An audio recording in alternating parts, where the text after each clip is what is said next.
We each carry a soul, a nafs, but do we know it? Do we engage it? Ours is not still. It moves between conditions, states, between degrees. It can fall into darkness or rise into light.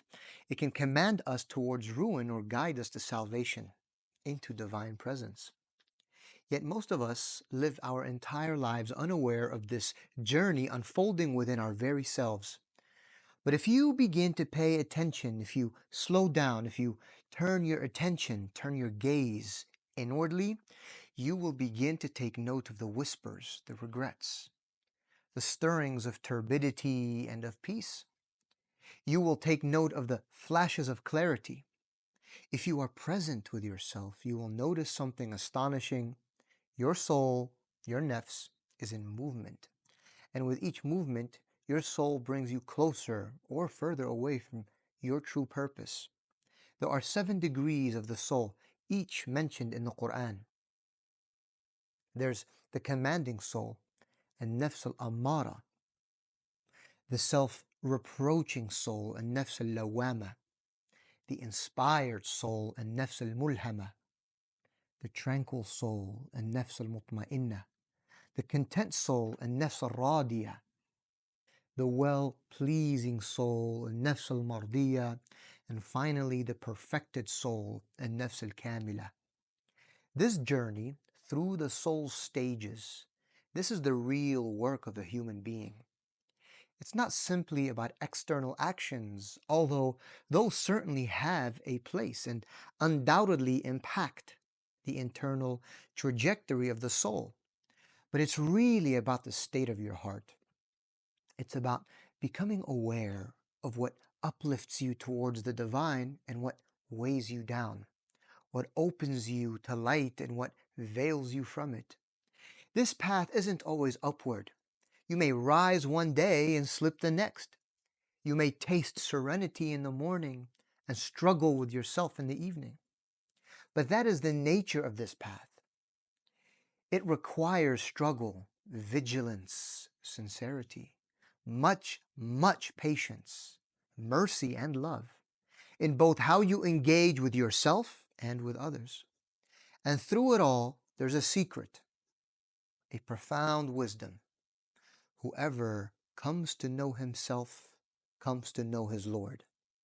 That's the invitation, to know your soul, to come to know yourself, to purify it, and to work towards the one who fashioned it.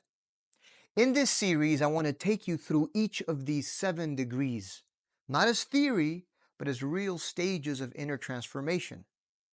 My goal for you is to understand that there is a world unfolding within you, and you, my brother and sister, have got to come to know it, examine it, reflect on it, and through spiritual alchemy, through transformation, transform it. Those that come to know themselves and are sincere about transformation have a real opportunity to realize the fullness of their humanity.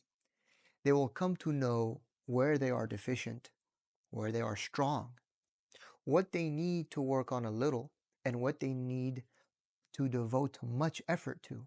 In fact, the masters of this path, of this reality, are able to diagnose not only themselves, but others, simply by spending some time in their presence and hearing from them.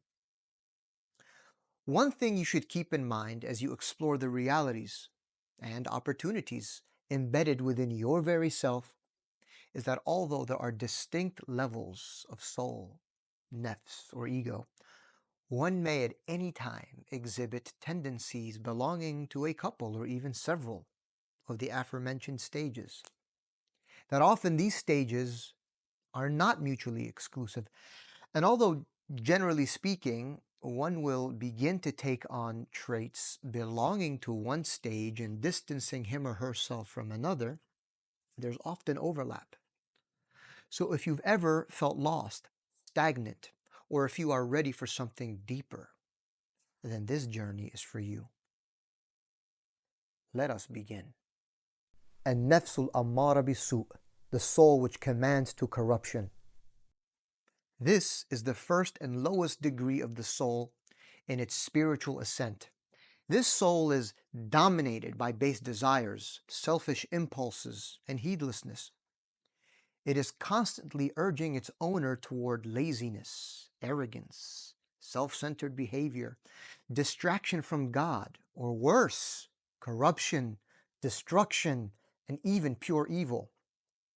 The term comes from the verse in the Quran, إِنَّ النَّفْسَ الْأَمَّارَةَ بِالسُّوءِ إِلَّا مَا رَحِمَ رَبِّي. Surely the soul commands to evil, except those whom my Lord has mercy. In Surah Yusuf. This soul isn't neutral. It doesn't simply incline toward ease or comfort. It commands it. It commands towards harm.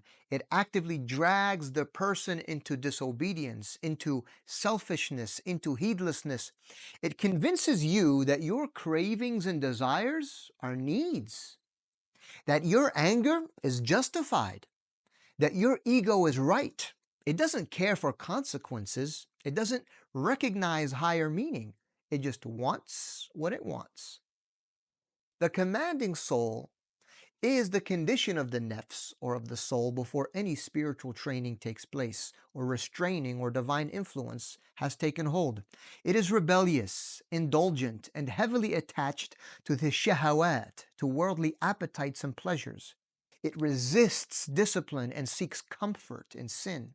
In fact, it may not even recognize what is termed sin, for it is deaf to the voice of conscience. This condition is the natural state of the nafs, the ego, unless it is restrained and purified. Unfortunately, most people live and die under the control of this soul, never realizing the beauty of who they are, unless they awaken and begin the path of refinement. That is not to say that most people are evil, but rather that most are dominated by base desires and appetites, often indulging them. There is a strong link between the commanding soul and the influence of shaitan. Shaitan does not need to do much when a person is dominated by this type of soul. It does the work for him, pulling the person into heedlessness, into arrogance, into sensuality and heedlessness of Allah.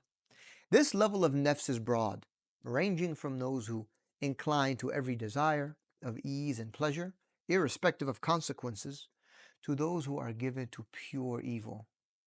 What is constant, however, is the nafs claiming for itself ownership. It loves itself, its identity, in all the wrong ways, and is incapable of letting go.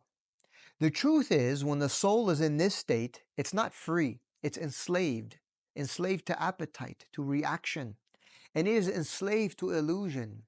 The person becomes a prisoner to their own lower nature, thinking they are in control, when in reality, they are being manipulated by invisible chains of the dunya. However, even though this state is dangerous, it is not hopeless. Allah's mercy can intervene. The first glimmers of awakening, through trials, inner conflict, or divine nudges, can push and motivate the soul to begin its ascent.